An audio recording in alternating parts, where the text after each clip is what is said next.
Dodge City and in the territory on West, there's just one way to handle the killers and the spoilers, and that's with a U.S. Marshal and the smell of Gunsmoke.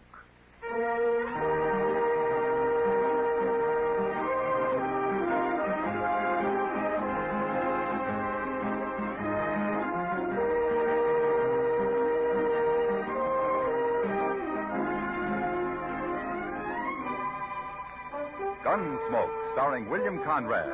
The story of the violence that moved west with young America. The story of a man who moved with it. Matt Dillon, United States Marshal. Ladies and gentlemen, later on tonight's program, you'll hear a special message from the Honorable Edward F. Arnn, Governor of the state of Kansas. But now we bring you the first act of Gunsmoke.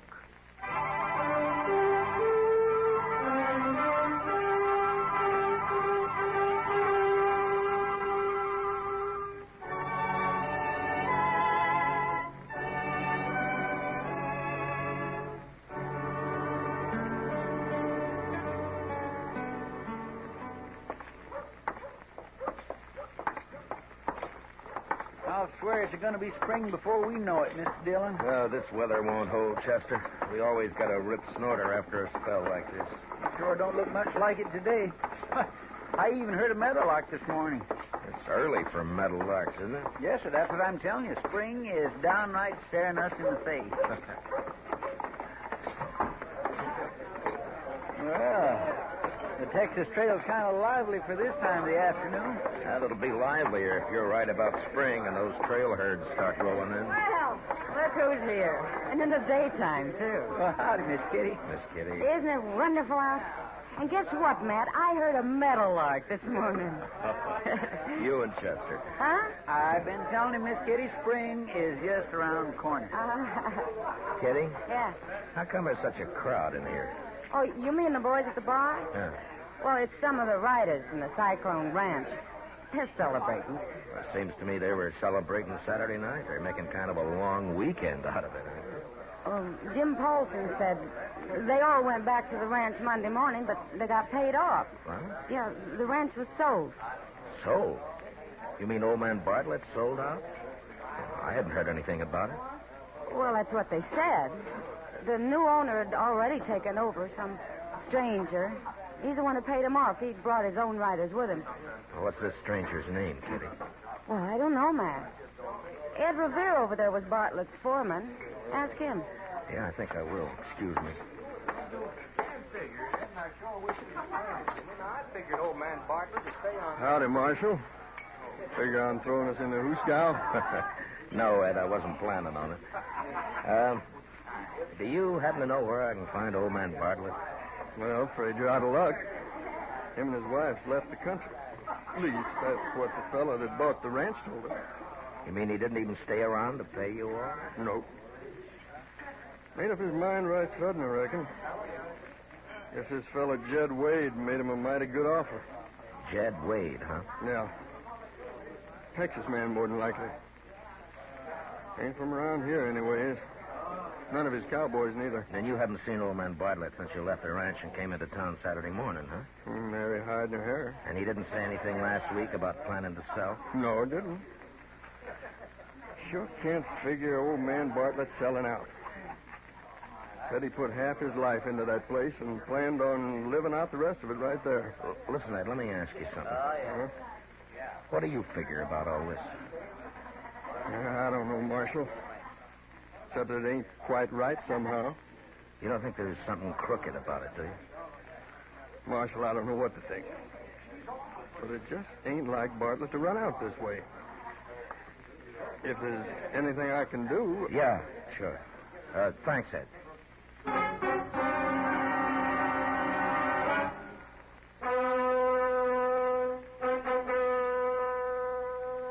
Marshal, I don't even have to look it up in the records. There's been no deed of sale on the Cyclone Ranch filed in this office. If there had, I'd know about it. Yeah, well, all right, thanks. That's all I wanted to know. Furthermore, there won't be one filed. Old man Bartlett will live out his life and die right there. You take it from me. Yeah, well, that's what I figured. Mr. Dillon? Oh, come on in, Chester. Sorry to interrupt, Mr. Mifflin. Oh, quite all right, sir. I believe our business is completed. Yeah. What'd you find out, Chester? I checked the depot and the stage lines, Mr. Dillon, and nobody in town hasn't seen neither one of them since last week. Mm-hmm. Well, all right, Chester. I guess we better ride out to the ranch.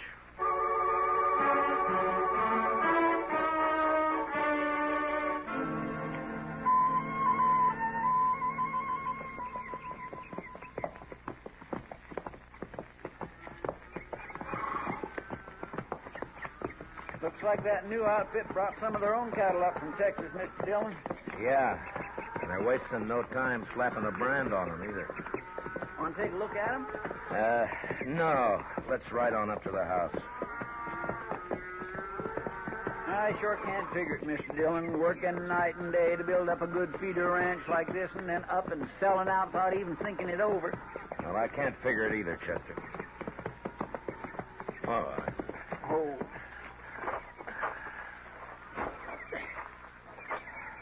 My golly, it sure is a fine ranch. We ain't hiring anybody. Better mount up and ride. Are you Jed Wade? Name's Dallas. I'm the range boss. Matt Dillon, U.S. Marshal. Mr. Wade here? He's out in the barn. What do you want to see him about? Oh, suppose I take that up with him, huh? And suppose you turn around and hightail it out of here. Whenever Jed's got business with the law, he'll come to you. Now, look, Mr. You hadn't ought to talk to visitors that way. Jed don't want strangers hanging around, Miss Wade. And he don't want you talking to strangers either. You better go on back in the house. I guess I know better than you what my own son wants. I'm the only one that understands him. You come right on inside, gentlemen.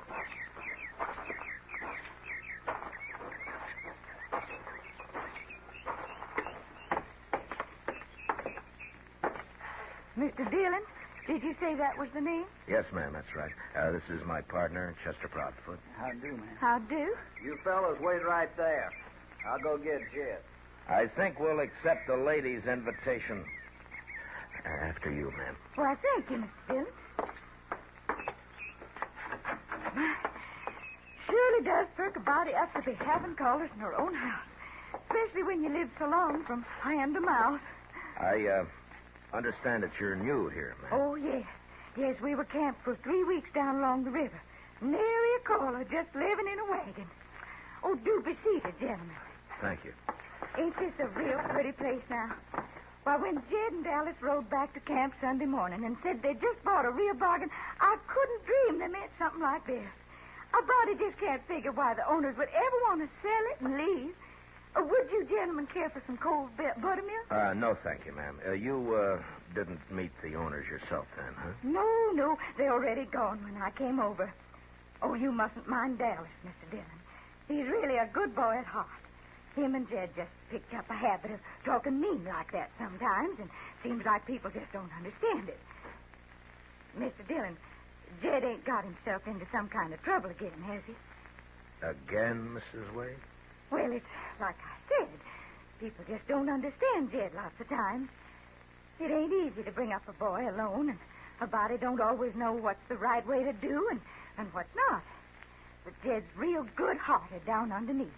Once you understand him like I do, why, the way he even talks to me sometimes would make you think that he was... Well, son, What did I tell you about mounting off to strangers? But I was Go only... back, get in the kitchen. Well, all right, son. You say so.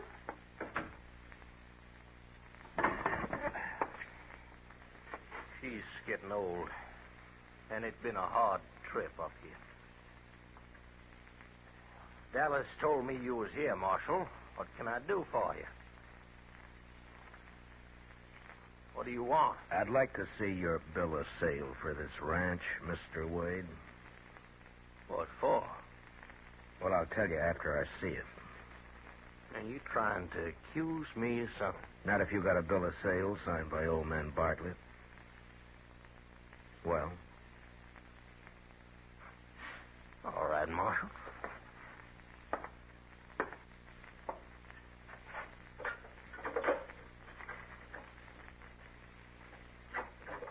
There you are. Take a look.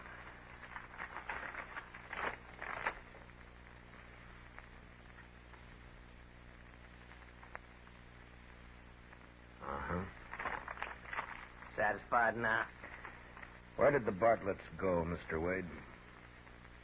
They said they was leaving the country, and that's all I know about it.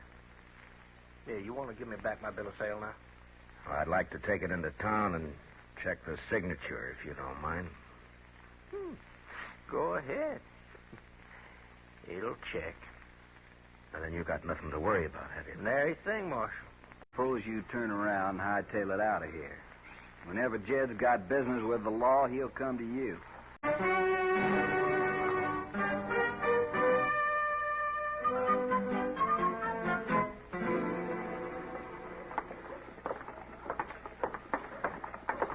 You ask me, Mr. Dillon, I'd say that Wade and his partner are ornery enough for anything.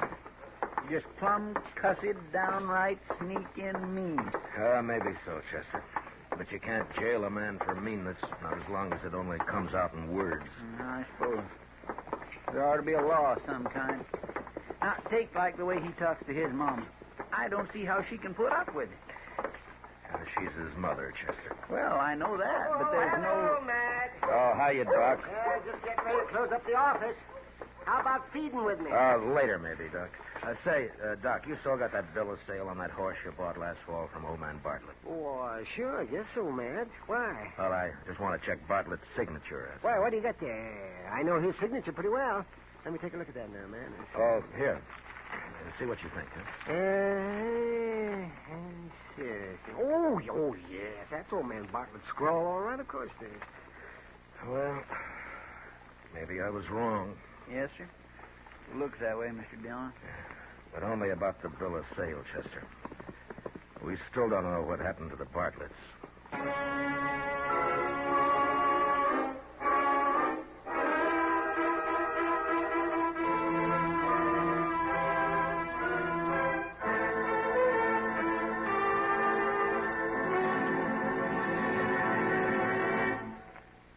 At this time, it is with great pride that Gunsmoke is able to bring you a specially recorded message by the Honorable Edward F. Arnn, Governor of the state of Kansas. Ladies and gentlemen, Governor Arnn.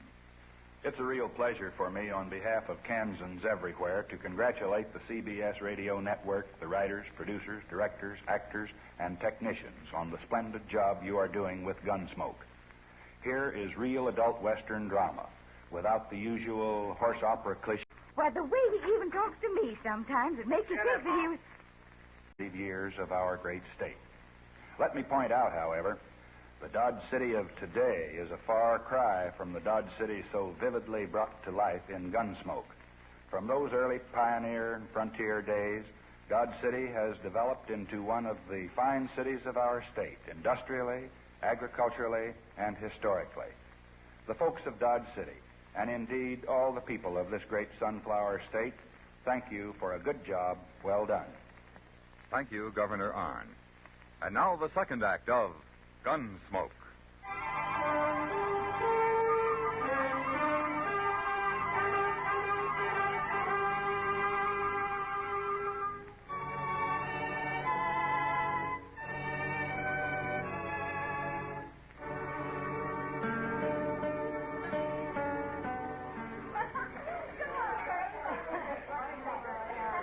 Big crowd in town tonight, Mr. Dillon. In here, too. Must be the feel of spring in the air. You get the man on the prod, makes him feel good. Not me, Chester. Yes, sir, I've been noticing that.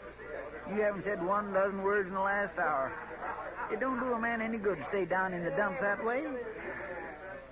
Drink your beer. Well, now, we just made a mistake, that's all. Got the wind up over nothing. Now we know it's old man Bartlett's signature, but I just can't help feeling that we haven't made a mistake. Well, maybe you ought to make one, Matt. Oh, hi, Kitty. Everybody ought to make a mistake once in a while. Keeps them from getting old. Or else helps them along. What's your trouble, Matt? Feeling that somebody's guilty of not being able to prove it. It's that Cyclone Ranch business, Miss Kitty. Now, I know Bartlett didn't sell her. His signature is on that bill of sale, Mr. Dillon. Yeah, but a man can be made to sign something, Chester. Well, why don't you find Mr. Bartlett and ask him? Well, I'd settle for just finding him. I don't think I'd need to do any more asking. Do you mean that the way it sounds, Matt? Yeah. I know I'm jumping at conclusions, but the way things add up, it's the only answer that makes any sense. Well, I hope you're wrong, Matt. So do I, but I don't think I am. Anyway, there's not much you can do about it right now. Why don't you forget it for a while? How about a round of drinks, Matt, in honor of spring? Spring, huh? You and Chester. Well, it is, Mr. Dillon. Yeah, even the coyotes feel it. Did you hear him just after dark tonight yapping down along the river bottom? Yeah, I heard him. Kitty, would you mind if we had that drink later? Well, all right. But where are you going? Well, I just thought that Chester and I might take a little ride, that's all.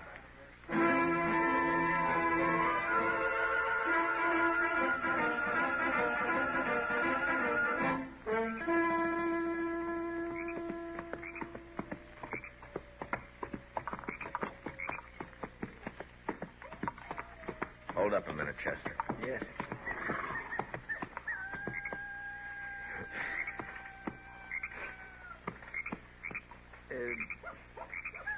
Be all right to roll a cigarette, Mr. Dillon?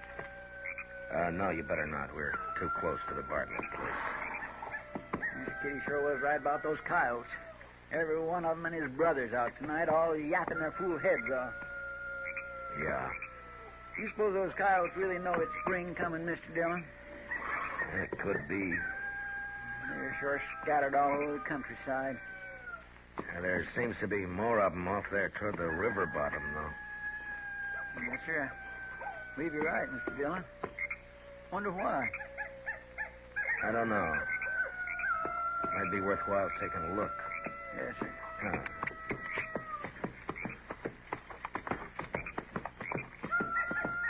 You know, it sounds to me like most of those coyotes are up around those river bluffs there by the bend. Yes, Mr. Dillon, I believe it does at that. Come on, Chester, let's ride over that way. They're on the other side of that willow thicket. All right.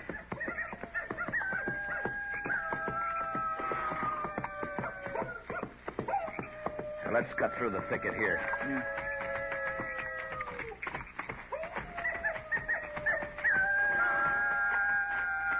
They must be awful interested in something, or they sure wouldn't let us get this close.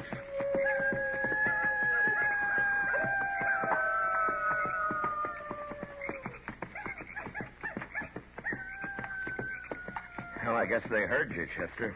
I think most of them are over there at the foot of the bank. Let's take a look.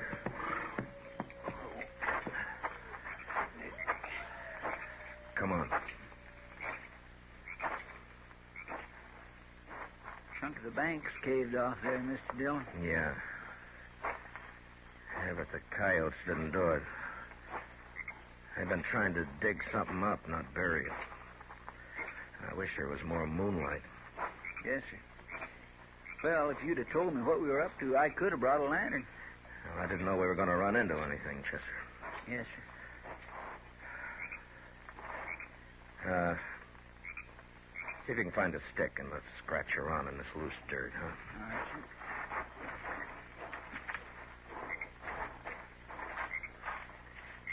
sir. Anybody tried to tell me this morning that I'd be out here in the middle of the night digging in that dirt like a groundhog, not even knowing what the Sam Hill I was... What is it, Chester? Did you find something? Yes, sir. I sure have. Here, let me see.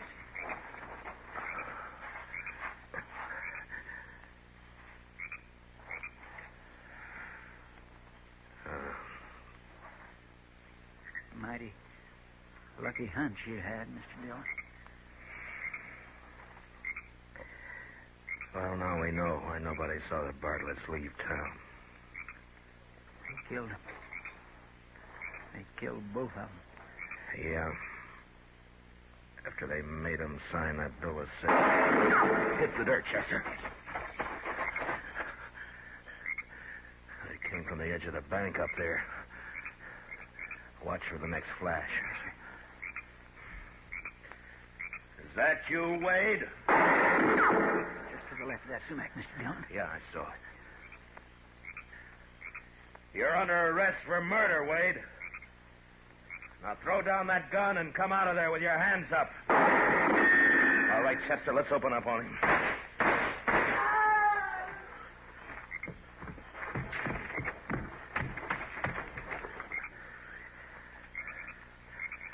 Careful, Chester. You may be faking it. Yes, sir.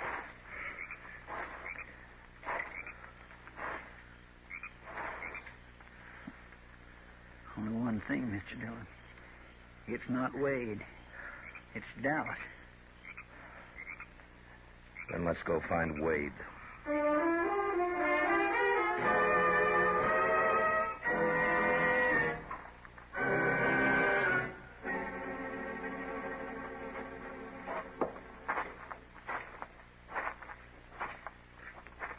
Ranch is dark. Looks like they're all in bed. It may be easier that way. Yes, I wish there was some way of keeping his mother out of it. I don't see how it can be. Dallas? Is that you?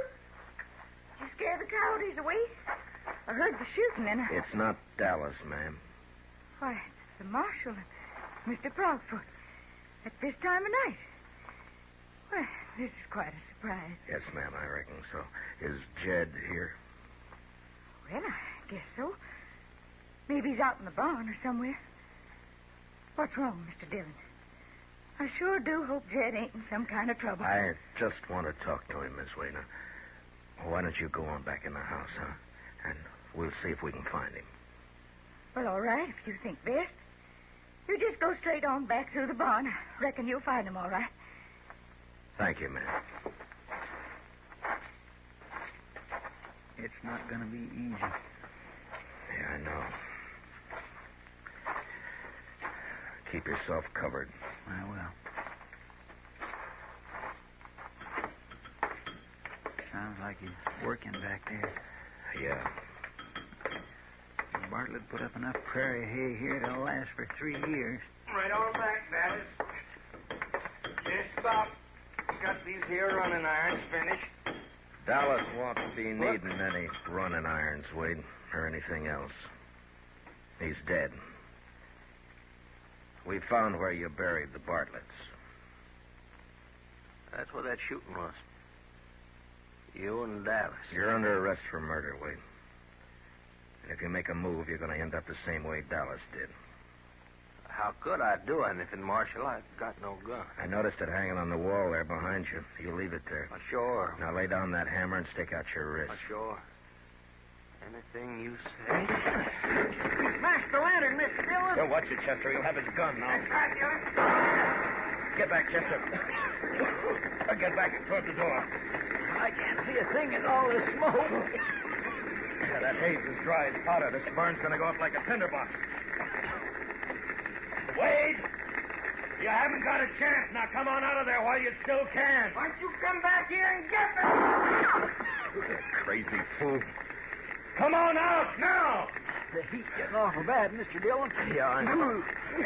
Back toward the door, Chester. We're going to have to get out of here. Let's go on. Caving in. Let's tight, Chester.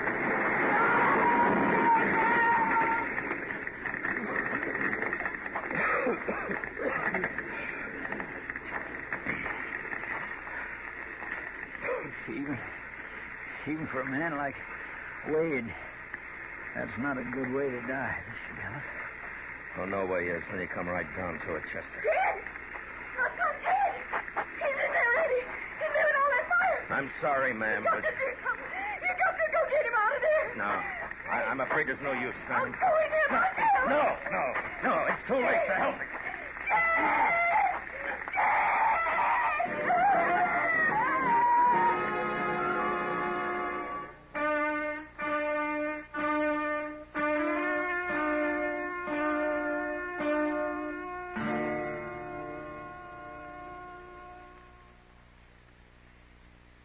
I always knowed it was going to end like this sometime. I always knowed it. I'm sorry, Miss Wade. Jed done something real bad, didn't he, Mr. Dillon? Him and Dallas. That's why you come back here.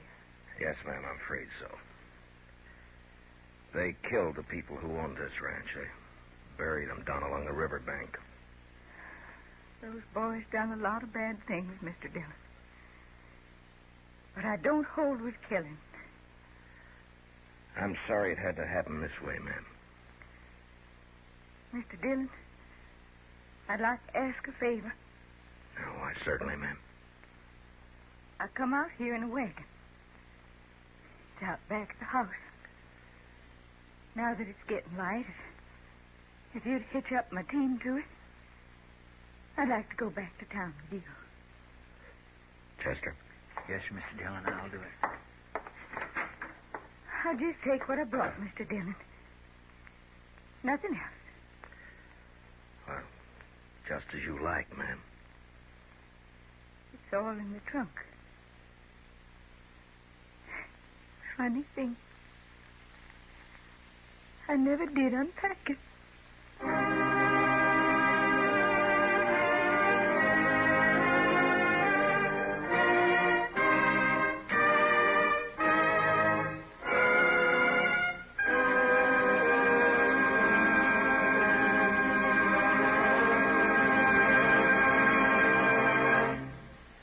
Gunsmoke, under the direction of Norman Macdonnell, stars William Conrad as Matt Dillon, U.S. Marshal.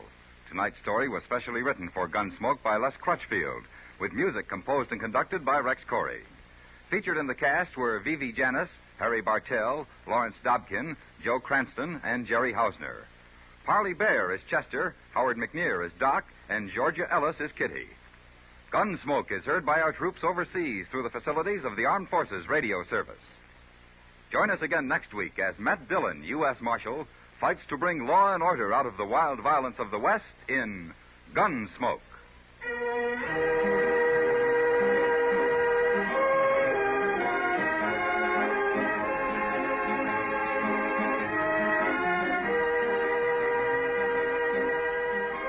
Tomorrow night, Theater of Stars brings you Dana Andrews as a New England fisherman of the old school in a colorful, exciting drama of the clipper ship days titled The Token. Hear what happens when a determined young lady steals her sister's betrothal token and then sets out to steal the stalwart young fisherman as well. It's on Theater of Stars tomorrow night on most of these same stations. A feature presentation of CBS Radio at the Stars address. And you've heard of people stopping the show. Well, there's a show on CBS Radio every Sunday evening that stops the people. It's the Jack Benny Show, of course. And when it comes on the air, practically everybody stops doing practically everything except laughing. So tomorrow night, just stop everything and listen to Jack Benny. He'll be on your favorite CBS radio station. George Walsh speaking. And remember, Eve Arden, as our Miss Brooks, also teaches you how to laugh Sundays on the CBS Radio Network.